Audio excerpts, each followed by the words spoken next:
Bienvenue sur Africa 24. Tony Elumelu, promoteur de l'africapitalisme, a lancé un programme pluriannuel permettant de consacrer 100 millions de dollars pour former, financer et accompagner 10 000 startups et jeunes entreprises de toute l'Afrique avec l'objectif de créer 1 million de nouveaux emplois et 10 milliards de dollars de revenus annuels.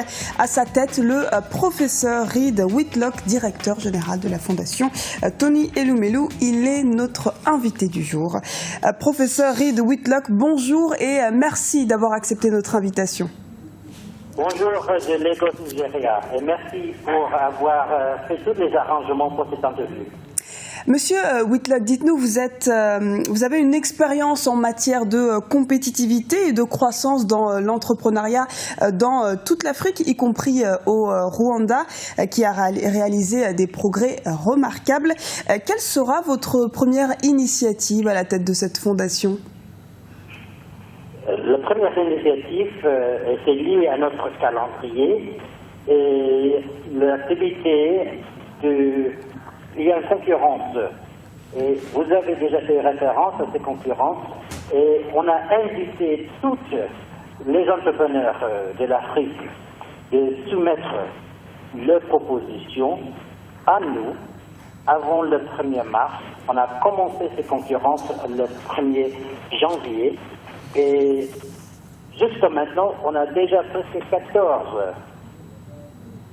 000 candidats, on va dire candidats parce qu'ils ne sont pas encore sélectionnés, participants dans le programme si vous voulez, et c'est toujours pour les entrepreneurs comme groupe cible, et n'importe quel secteur, n'importe quelle dimension d'activité, s'ils sont les vieux, ce sont les anciens soldats, les anciens militaires, tout est possible, même les jeunes qui viennent de quitter l'école secondaire.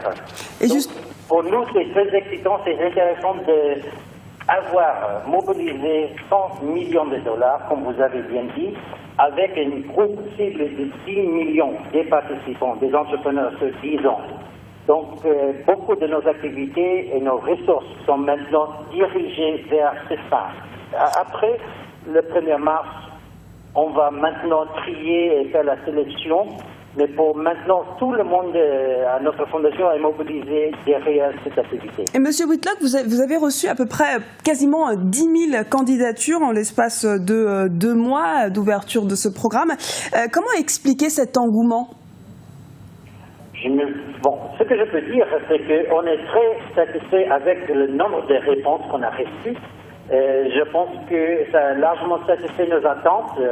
Et avec 14 000 2 semaines plus ou moins avant la clôture du programme pour 2015, on anticipe encore quelques mille plus qui vont attendre jusqu'au dernier moment de remplir toutes les formulaires, etc. Donc on va avoir arrondi 15 000 qui, pour 2015, ont soumissionné. On a une cible de 1000 entrepreneurs qu'on va prendre dans le programme cette année. Monsieur Whitlock, sur les 10 ans. Donc, on est tout à fait satisfait avec le nombre qui viennent de presque tous les pays africains, sauf Érythrée, Seychelles et Libye. Donc, 51 sur 54. C'est pas terrible. Mais on parle aussi de candidatures très orientées d'Afrique de l'Ouest, voire 60% de candidatures qui proviennent d'Afrique de l'Ouest, avec un poids très important au Nigeria. Mais on parle aussi beaucoup de candidatures francophones. Comment expliquer cela ? On pose la question.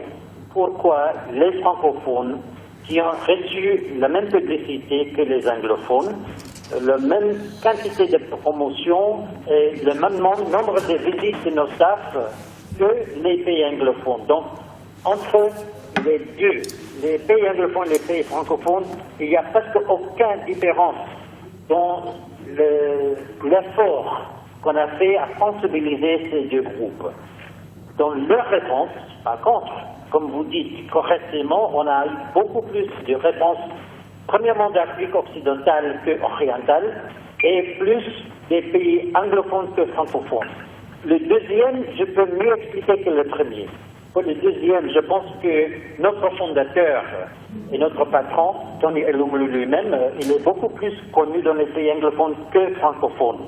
Il vient du Nigeria il est un peu vedette ici, il est bien connu ici, et dans la sous-région, surtout dans les pays anglophones de la sous-région, ça veut dire au Ghana, où il a les intérêts également, il est beaucoup plus connu que dans nos voisins francophones. Et peut-être lié à ça, il y a plus de discussions informelles, hey, il y a une bourse, il y a une possibilité, il y a un programme qui passe à bouche à l'oreille dans les pays anglophones et francophones.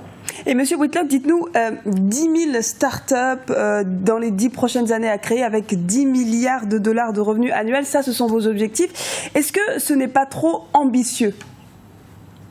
Bon, je peux dire, pour ne pas mettre des mots dans la bouche de mon fondateur, le PDG de notre fondation, il veut être ambitieux. Et il a une réussite remarquable à cause du fait qu'il est ambitieux. Donc, c'est tout à fait dans son style de promouvoir et de pousser et de dynamiser un programme qui est également ambitieux. Étant donné que c'est un programme ambitieux, ça ne veut pas dire que c'est irréaliste. Je pense que ce qui peut être irréaliste, c'est d'imaginer que toutes les entrepreneurs qu'on va financer vont avoir réussi avec leur projet. Et nous n'avons jamais dit que tous les projets vont connaître une réussite. Ça, c'est une fantaisie, franchement.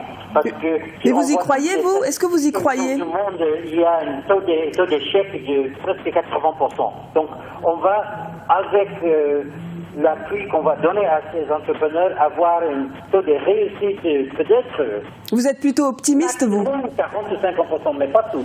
Êtes-vous plutôt optimiste, M. Whitlock?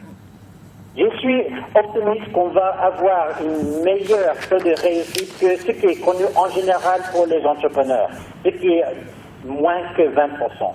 Et c'est parce qu'on a les programmes d'appui qui vont toucher tous ces entrepreneurs dès qu'ils entrent dans le programme, où ils vont recevoir formation, ils vont avoir une relation avec ce qu'on appelle en anglais un mentor, quelqu'un qui est plus expérimenté, quelqu'un qui a déjà connu une réussite avec son propre entreprise dans beaucoup de cas, qui va aider avec la réussite et la mise en place de ces projets. Ça, j'espère, va nous donner un taux de réussite plus que ce qu'on voit en général pour les entrepreneurs. Donc je suis optimiste en ce sens. Merci beaucoup d'avoir répondu à nos questions, professeur Whitlock. Je rappelle donc que vous êtes le nouveau directeur général de la Fondation Tony Elumelu. Exactement. C'était l'invité du jour. Merci de nous avoir suivis. Restez sur Africa 24, l'information continue.